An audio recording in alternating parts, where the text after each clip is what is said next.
Alors, ces êtres, quand ils sont venus vers Jésus comme des prêtres, c'est-à-dire des collecteurs d'impôts, des prêtres, les collecteurs d'impôts sont les prêtres. C'est surprenant, mais c'est la vérité ce que je vous dis. Tous les textes anciens nous le disent. L'impôt est dû à Dieu. Tu donneras au Père le dû. Tu donneras au Père pour que le Père vive. Et si le Père vit dans le monde des hommes, alors tout le monde sont dans l'abondance. Mais si le Père ne vit pas dans le monde des hommes, c'est la pauvreté. C'est l'offense à Dieu ou l'hommage à Dieu. Vous connaissez la prière. Père, ton nom sanctifié, ton règne vienne, ton royaume. Donc c'est toi le roi. C'est ton règne. On parlait bien du royaume de Dieu. Qui dit royaume, dit roi. Que ton règne vienne. Que ta volonté soit faite. La volonté du roi du règne, du royaume, dont le nom doit être sanctifié. C'est pas César. Sur la terre comme au ciel, c'est sans équivoque. C'est dans les deux mondes. C'est pas que au ciel, c'est aussi sur la terre. Dans la réalité de notre vie quotidienne, de nos impôts, de notre argent, de nos finances, de ce que l'on fait avec l'argent, de ce que l'on fait avec nos vies. À qui on donne l'argent, à qui on donne nos vies. C'est pas forcément de payer l'impôt à César. Mais bien sûr que si. Vous comprenez? C'est une offense à Dieu. Si c'est une offense à Dieu, ça veut dire que c'est le malheur qui va s'abattre sur l'humanité. Est-ce que c'est le malheur sur l'humanité? Mais écoutez, il n'y a qu'à ouvrir les yeux, regardez. Et regardez notre économie. Et à qui gère nos vies et notre économie? Ces êtres qui sont venus, qu'est-ce qu'ils espéraient au fond d'eux? Ils se sont dit, voilà toi Jésus, nous entendons tes paroles. Nous comprenons qu'en réalité, tu es un fils de Dieu. Et nous savons que César n'est pas Dieu.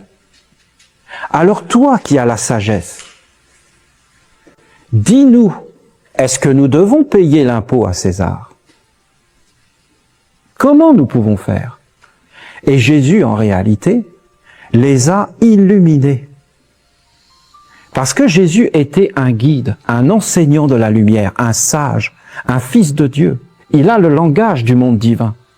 Ces êtres étaient des rêveurs. Ils pensaient que Dieu allait les sauver, que Dieu était pardon et amour, alors que Jésus les a condamnés éternellement en leur disant « Rendez à César ce qui est à César et à Dieu ce qui est à Dieu. » Mais vous avez mis quoi là? Vous avez mis le sceau de César. Maintenant, ça appartient à César, mais pas cet argent. Vos vies tout entières. Vous êtes des prêtres et des adorateurs de César. Vous appartenez à César et pas au royaume de mon Père. Vous avez créé deux mondes, le monde du Père et le monde de César. Maintenant, vous vivrez dans le monde que vous avez créé. Et il n'y aura pas d'autre monde pour vous. C'est pour ça qu'il est marqué dans les évangiles qu'ils sont partis tout en étant dépités. Ils étaient étonnés de ce qu'il avait dit. Parce que maintenant, ils n'avaient plus de liberté. Parce que la vérité est ce qui est. Elle t'enlève les illusions. Même les illusions de liberté. C'est-à-dire les fausses croyances. Les croyances illusoires. Qui fait que les hommes pensent qu'ils sont bons et qu'ils sont justes alors qu'ils font n'importe quoi de leur vie. Le monde est magique. Mettre la tête de César ou la tête de la reine sur des billets, c'est tamponner. Ça veut dire que c'est ça le Dieu. L'homme doit être conscient. L'homme donne sa vie bien souvent pour ses sceaux. Tu connaîtras la vraie richesse, le commerce équitable, la vie digne et belle, honnête, d'être vraiment, et pas ce ramassis de voleurs qui font que plus rien n'a de valeur. Qu'est-ce que vaut un cheval? Qu'est-ce que vaut une vache? Combien coûte la terre? Combien coûte Dieu? Est-ce que Dieu a un prix? Alors il est le trésor des trésors. Il est ce qui doit être honoré au-dessus de tout. Pourquoi? Il est le bien commun. Il est le ciel au-dessus de nos têtes. Il est nos familles et nos enfants. il est notre nourriture, il est tout ce qui vit, il est la bénédiction pour tout. Mais nous ne devons pas l'offenser, c'est-à-dire, nous ne devons pas dévaluer les choses. Nous devons donner de la valeur aux choses. Un homme de valeur donne de la valeur. Un homme de pauvreté donne de la pauvreté. Le monde est devenu pauvre. Parce que, en réalité, c'est un endettement. On veut être indépendants les uns des autres. Ce que nous donne l'illusion de l'argent. Qui n'est pas du tout un enrichissement, mais un appauvrissement. Les dieux ne sont plus là, il n'y a plus l'offrande aux dieux. Mais c'était des bons produits. Du vrai blé, pas de pesticides, pas toutes ces choses. Alors qui donnait les bonnes récoltes? Mais les belles pensées des hommes, leur cœur, leur amour, leur solidarité, pas les assurances, qui nous éloignent les uns des autres. Vous comprenez toute cette idée? D'exploiter la nature. La nature n'a pas à être exploitée. La nature doit être considérée. Ils ont dit du commerce équitable. Bien sûr. Le commerce équitable, ça, on n'a pas besoin de rajouter équitable. Commerce suffit. Tout commerce est équitable. C'est-à-dire qu'il enrichisse tous les êtres. Les dieux, les animaux, les végétaux, la terre. Mettre des produits chimiques sur la terre, ce n'est pas du commerce équitable. La terre n'est pas prise en compte et n'est pas payée, elle est asservie. Asservir les animaux n'est pas du commerce équitable. Les animaux ne sont pas pris en compte, ils sont vendus et réduits en esclavage. Celui qui frappe par l'épée périra par l'épée. Celui qui a conduit en esclavage sera conduit en esclavage. En esclavage qui? Tout ce que vous avez fait aux petits, c'est-à-dire les animaux, les végétaux, la terre, les pensées, les paroles, c'est à moi que vous l'avez fait, je suis le Dieu des vivants et pas le Dieu des morts. Parce que le Dieu des morts, c'est les dieux, quand ça m'arrange, il est Dieu. Ça, c'est un nom de Dieu que les hommes n'ont pas encore décrypté, mais c'est leur Dieu. Tu es Dieu quand ça m'arrange.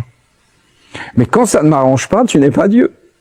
En fin de compte, c'est moi qui suis Dieu et c'est moi qui décide. J'ai le droit de faire ce que je veux quand ça me plaît. Je dis ce que je veux avec mes paroles, mais non, la parole est vivante, c'est le Dieu des vivants. Pas le Dieu des morts. La pensée est vivante. Les animaux sont vivants et ont le droit au respect au nom du Père. Allez vers le Père et le Père vous parlera et vous dira ce que vous devez faire. C'était d'aller vers les prêtres et vers la religion qui donnait la vraie richesse et l'ennoblissement. C'est toute une façon de voir le monde. Parce que ce serait la belle affaire de dire tout ce qui est spirituel doit être pur et donc sans argent. Ça veut dire que l'argent est impur. Mais qui a rendu l'argent impur? Mais justement les êtres qui veulent nous conduire en esclavage. Parce que aller vivre sans argent aujourd'hui, comment on fait? C'est bien la preuve qu'en réalité, nous devons guérir l'argent pour nous guérir nous-mêmes, c'est-à-dire nos relations. Et d'ailleurs, bien souvent, nos relations aujourd'hui sont déterminées par l'argent. Nous devons donc donner à l'argent une valeur belle et grande, et ainsi notre vie sera belle. Tout travail doit être fait avec honneur. Moi, je me rappelle de ce paysan qui vivait à côté de chez moi, et Dieu sait que les paysans, c'est un métier qui est noble. Et d'ailleurs, tout métier est noble à la base. Les hommes ne doivent pas travailler pour gagner de l'argent. Ils doivent travailler parce que c'est la noblesse. Les hommes ne doivent pas offrir leur vie à César. Les gens doivent offrir leur vie à un monde supérieur. Vous ne trouvez pas ça indigne et dégradant de mettre un homme et de lui dire « tu travailleras pour gagner de l'argent ». Mais c'est ignoble comme pensée. Tu travailleras pour honorer tout ce qui est beau et vrai dans la vie. Et tu gagneras de l'argent parce que l'argent est un moyen d'échange. Et l'argent est beau. Et nous ferons fructifier l'argent. Nous ne le dévaluerons pas. Nous prendrons soin de l'argent, de la valeur des choses. Dites-moi la valeur d'une vache. Dites-moi la valeur d'une vache. Ça n'a pas de valeur. C'est une créature incroyable. Aucun homme n'est capable de créer une vache. Nous n'avons donc rien à dire. Il doit y avoir un grand respect. Ça, c'est une parole de prêtre. C'est pas une parole de la bourse. De ces êtres qui ne respectent rien et qui mettent des valeurs sur toute chose et qui s'emparent de ces choses dans l'esprit et dans la magie. Et à partir du moment où on est avec eux et qu'on pense comme eux, on est asservi et dégradé. Et après, on te dit, c'est une dette. C'est une dette. Tu t'es endetté. Ces choses ne t'appartiennent pas. C'était ce qu'a voulu dire Jésus. Et voilà que le Maître, c'est-à-dire Dieu, a donné de l'argent. 5 talents à un, 3 talents à un autre, 1 talent. C'est-à-dire quoi? Mais la vie. L'argent, c'est toi. C'est ton corps. C'est tout. C'est ce que Dieu t'a donné, ta vie. Ce qui a de la valeur en toi. Combien tu vaux? Est-ce qu'on peut le chiffrer? Vous voyez bien que ça devient absurde. Jésus lui-même a dit, « Père, que ta volonté soit faite, et non la mienne. » Et il a donné sa vie au Père. Pourquoi il a fait ça? Parce que c'était un sage et un être d'une intelligence supérieure. Il a montré ce que nous devions faire.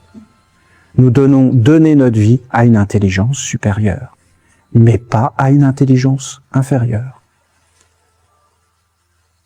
Ça va même sur l'argent, comment tu le gagnes, et qu'est-ce que tu fais avec, et à qui tu le donnes. On n'est pas habitué à réfléchir à ça. Qu'est-ce que tu dois faire de l'argent? On doit le donner au Dieu. Et faites l'essai. Prenez une phrase, prenez un problème dans votre vie, prenez quelque chose, et pendant 12 jours, le soir avant de vous coucher, faites une prière, et donnez cette chose au Dieu avant de vous coucher. Et quand vous vous endormez, vous gardez cette chose avec ce sentiment de la donner à un monde supérieur. Et quand vous vous réveillez le matin, vous écoutez à l'intérieur de vous, et toute la journée, et vous verrez que si vous avez donné quelque chose à un monde supérieur, il vous le rendra. L'enseignement du Christ est grand. Il est grand par lui-même, au-delà des églises. Il est par lui-même une vérité que tous les hommes peuvent reconnaître. C'est universel, de quelque religion qu'on soit. Il y a un message de grand là-dedans, et qui nous montrait beaucoup de secrets de la vie et une grande sagesse. D'ailleurs, je n'ai fait qu'interpréter l'enseignement du Christ devant vous. Si vous regardez bien, je n'ai fait que ça. J'ai pris ces paroles et je les ai appliquées au monde moderne. L'argent, le travail, le commerce, la dignité, la beauté dans nos pensées, dans nos cœurs. Nous ne devons pas être asservis, nous devons être éveillés. Nous ne devons pas nous laisser faire par la peur, par toutes ces choses. Nous ne devons pas nous laisser guider, mais nous devons voir et avancer. Bien sûr que demain, si nous créons des activités économiques, si nous pouvons donner du travail, si nous pouvons vivre dans tout cela, si nous faisons ce que nous avons à faire d'une façon juste, nous serons bénis par un monde supérieur, toutes les portes s'ouvriront. Et une autre façon de vivre sur la terre sera possible. Est-ce que les hommes le veulent? C'est la seule question.